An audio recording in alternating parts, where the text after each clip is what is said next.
E a gente mede o resultado do Evangelho pelas curas de alma, de mente, de transformação que ele produz, pelas pessoas inalcançáveis que tinham sido largadas, abandonadas, marginalizadas, exiladas, postas no outro ostracismo, mas que são buscadas, alcançadas, incluídas nesse rebanho do Evangelho de Jesus.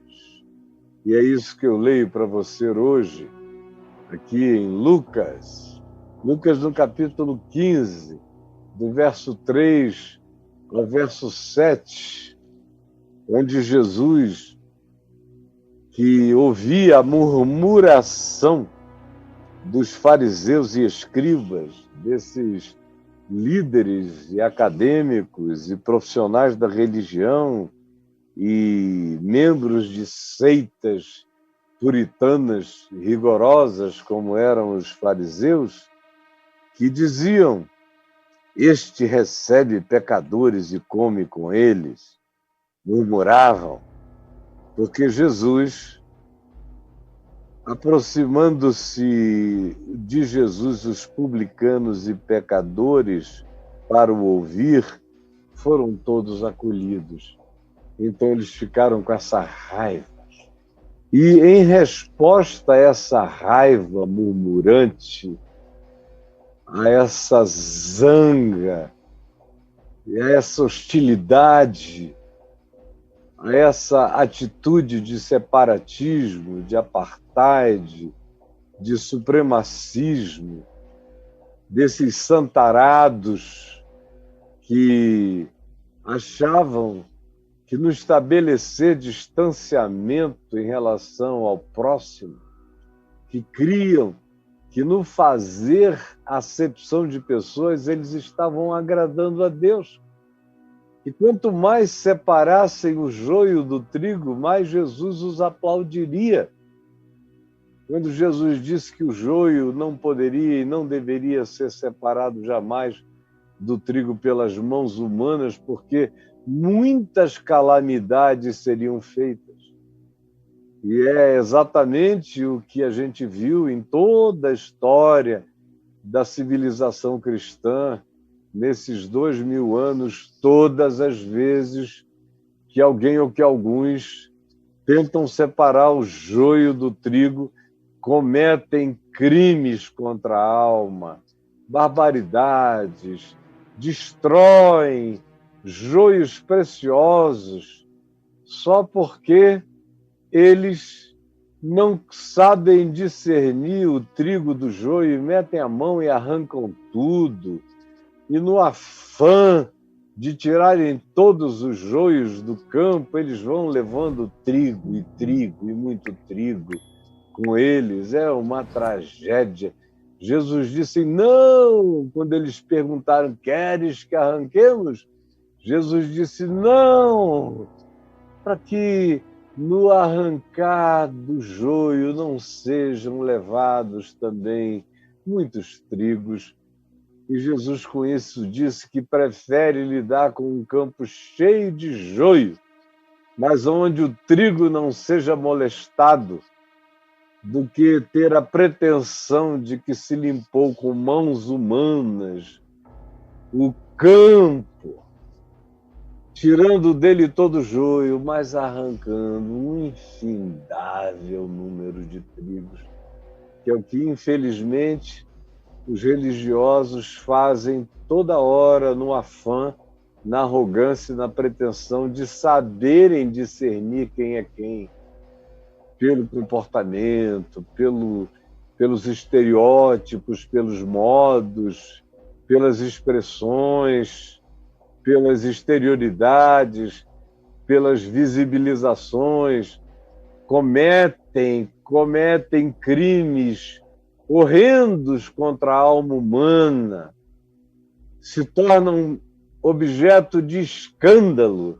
Esses são aqueles que Jesus disse que, por praticarem coisas dessa mesma natureza, deveriam era amarrar uma pedra de moinho no pescoço e se arremessar ao mar, para não fazerem mais mal, um suicídio, dizendo: eu não me controlo, eu tenho que tirar o joio do campo, eu não aguento, eu não aguento.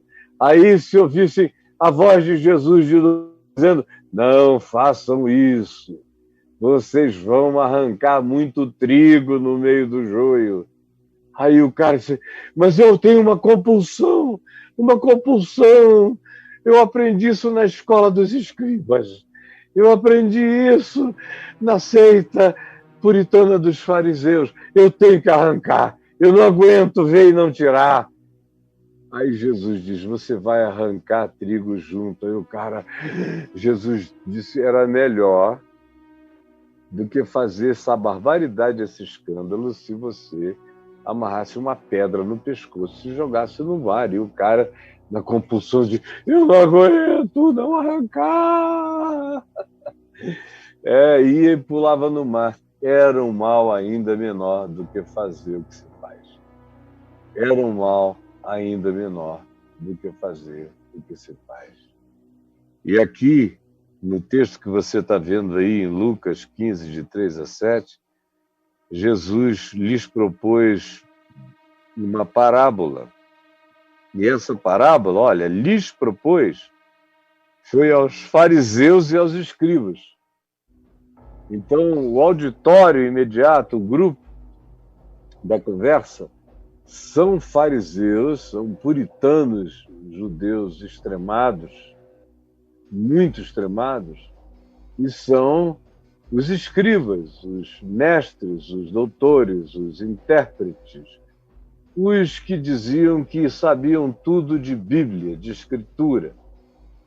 Então, é a esses que Jesus diz, é uma conversa com santarados, que Jesus está tendo, santarados enraivecidos, porque os publicanos e os pecadores vinham ter com Jesus, e Jesus os recebia, os acolhia com alegria e com amor.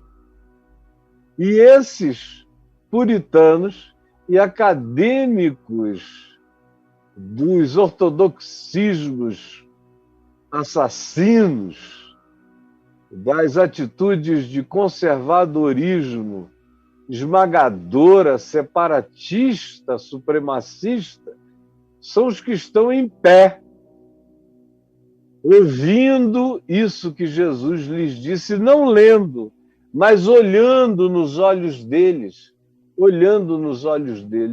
Jesus lhes propôs esta e todas as outras parábolas que constam aqui em Lucas 15 e em Lucas 16, é tudo para o mesmo grupo, é o mesmo auditório. Preste atenção. Qual dentre vós é o homem que, possuindo 100 ovelhas e perdendo uma delas, não deixa no deserto as 99 e vai em busca da que se perdeu até encontrá-la? É uma ironia enorme de Jesus aos fariseus e aos escribas, porque ele pergunta: quem de vós, um pessoal que não passava o dia reunindo ovelhas, era um pessoal que passava o dia perseguindo ovelhas, maltratando ovelhas. Como Jesus diz em Mateus 23, tirando também o couro, a pele, arrancando tudo que podiam das ovelhas e fazendo orações para encobrir o seu ato de lipidação, conforme faziam. Então, quando Jesus lhes pergunta qual de vós, e propõe o que propõe, tendo uma ovelha que se perdeu, não deixa as 99 no deserto. No deserto. Não é numa fazendinha bonitinha, fechada, com mais 10 homens cuidando das 99. Não. Ele contou e estava faltando uma. E o deserto tinha alguns vales, alguns vades, alguns vales, algumas reentrâncias, alguns cânions pequenos, alguns abismos, alguns buracos. E aí o pastor deixa as 99 ovelhas num lugar no deserto, as deixa reunidas e sai. E vai procurando aquela que se perdeu, até o ponto de andar tanto que perdeu de vista as 99 que ficaram. E vai à procura. E pessoaliza essa procura a ponto de que Jesus diz que ele vai e procura até encontrá-la, até encontrá-la. É uma procura que não tem prazo para acabar, o prazo é encontrar. Enquanto não encontra, procura. Procura. Procura uma que se perdeu, até encontrá-la. A prioridade dele é a perdida. Não são as 99 reunidas, é a que se perdeu. E o prazo de procura não tem fim, é até encontrá-la. É uma obstinação até encontrá-la. E não se esqueça, os 99 no deserto são escribas, fariseus, são mestres da lei, são discípulos que diziam: a gente anda contigo e vai te seguir para sempre. Ele acha que esse grupo todo pode ser deixado no deserto. O que ele não pode é perder uma ovelha genuinamente sua que se perdeu.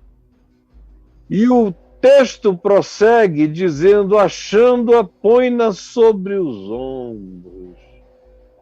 Agarra e põe aqui. Pega com as duas patas, uma do lado de cá, as duas outras patas do lado de cá. E você carrega a bichinha, sentindo o calor da barriguinha dela no teu cangote aqui atrás, e vai levando. Eu já carreguei mais de uma vez ovelhas aqui. Achando-a, põe-na sobre o ombro e a leva para o aprisco. Essa é a imagem. E se diz mais do que isso, olha como é pessoal a relação. Ele diz: e indo para casa, reúne os amigos e vizinhos. Você veja que o que está em questão não são as 99. As 99 ele passou e assoviou, chamou, fez lá o grito de comando e elas seguiram, como as ovelhas costumam seguir os pastores que têm essa relação de amor com elas, até chegarem no seu aprisco em casa. Mas a ênfase aqui de Jesus é tão intensa, é tão forte naquela que foi achada, que agora está aqui sendo levada para casa, que não há nem menção das 99, embora a gente saiba, a gente de fato conclua que elas foram chamadas, como um pastor chama, e levadas para um aprisco, mas a paixão dele está concentrada tão grande nessa que estava perdida, nesses publicanos, meretrizes, pecadores, gente marginalizada, gente desprezada, gente mal querida, gente julgada, gente infernada pela religião, gente que não era nem considerada, eram daqueles para quem os publicanos, pecadores e todos os grupos religiosos torciam o nariz, viravam e davam as costas.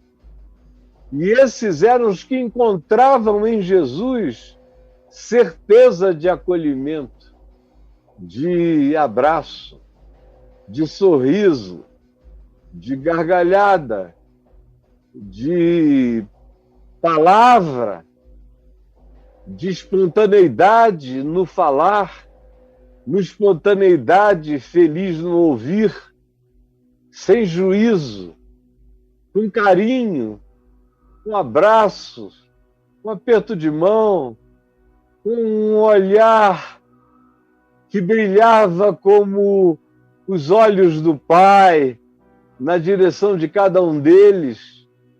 Essa era a prioridade. Eram os que estavam perdidos e que precisavam ser achados, e não os publicanos, não os fariseus, não os escribas, cheios de exigências contra os pecadores, publicanos e meretrizes. Não, a ênfase dele estava determinada, a prioridade dele estava escolhida. E aí, indo para casa, reúne os amigos e vizinhos. Veja só, uma ovelha. Ele reúne os amigos, reúne os vizinhos, reúne os anjos, reúne todos os seres universais que têm prazer no amor redentor, no amor misericordioso, na graça, que deixa 99 e diz, fiquem aí, e só volta depois que resgata aquela que estava perdida. E voltando reúne os amigos e vizinhos, dizendo-lhes, alegrai-vos comigo, alegrai-vos comigo, alegrai-vos comigo. Se vocês são meus amigos, se vocês são meus amigos mesmo, se vocês são vizinhos sinceros mesmo, então alegrai-vos comigo, alegrai-vos comigo, alegrai-vos comigo. Por quê? A razão é essa. Por quê? Eis a razão. Alegrai-vos comigo, eis a razão. Alegrai-vos comigo. Porque já achei. Cada palavra aqui é linda. Já achei. Alegrai-vos comigo, porque já achei. Já achei. Que contrasta com vai em busca da que se perdeu até encontrá-la, até encontrá-la, até encontrá-la. Aqui é já achei. Já achei. Já achei. Até encontrá-la. Alegrai-vos comigo, eu já achei. É a alegria de Deus, é a alegria do Cristo, é a alegria de Jesus, é a alegria do Salvador, é a alegria dos homens, já achei. Porque procurou até encontrar. E agora volta com ela no pescoço, reúne os amigos e vizinhos e diz, alegrai-vos comigo, porque eu já achei. Eu já achei. Eu já achei. Olha o artigo definido. A minha ovelha. Não é uma das minhas ovelhas. Cada ovelha é uma particularidade absolutamente singular de relação com ele. Cada uma. Ele não tem uma relação com as ovelhas. Cada uma delas recebe um amor pessoal, um trato pessoal, um cuidado pessoal. Ele tem uma relação digital, ele tem uma relação de ergometria sensorial, ele tem uma relação de pessoalidade, de identificação, sabe quem ela é, as distingue do coletivo e pessoaliza o seu vínculo com ela. Já achei a minha, é dele. não é de ninguém, ninguém se meta. Ele é quem procura até achar, e quando acha, leva junto de si, grudada nos ombros, nem passa pela celebração de que as 99 estão fechadas no aprisco, não. Ele chama os melhores amigos e os melhores vizinhos e diz: alegrai-vos comigo, porque eu já achei a minha ovelha, a minha.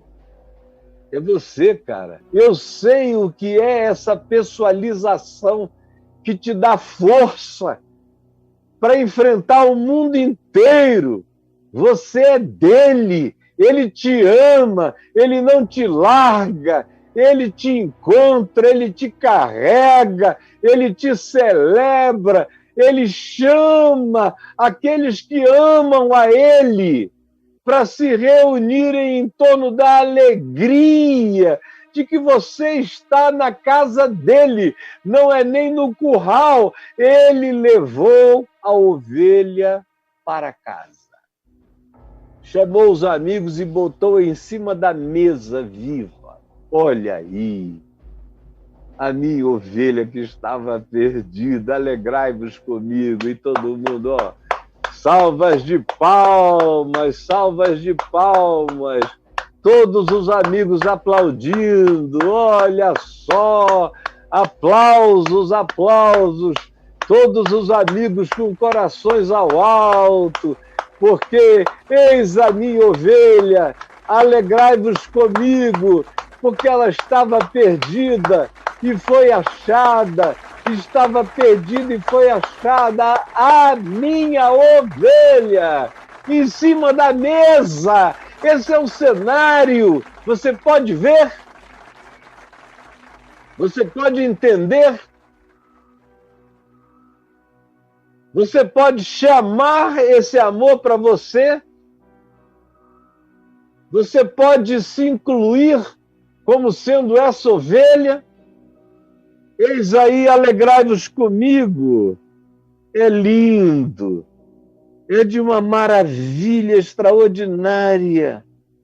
Alegrai-vos comigo, porque já achei a minha ovelha perdida. Já achei a minha ovelha perdida.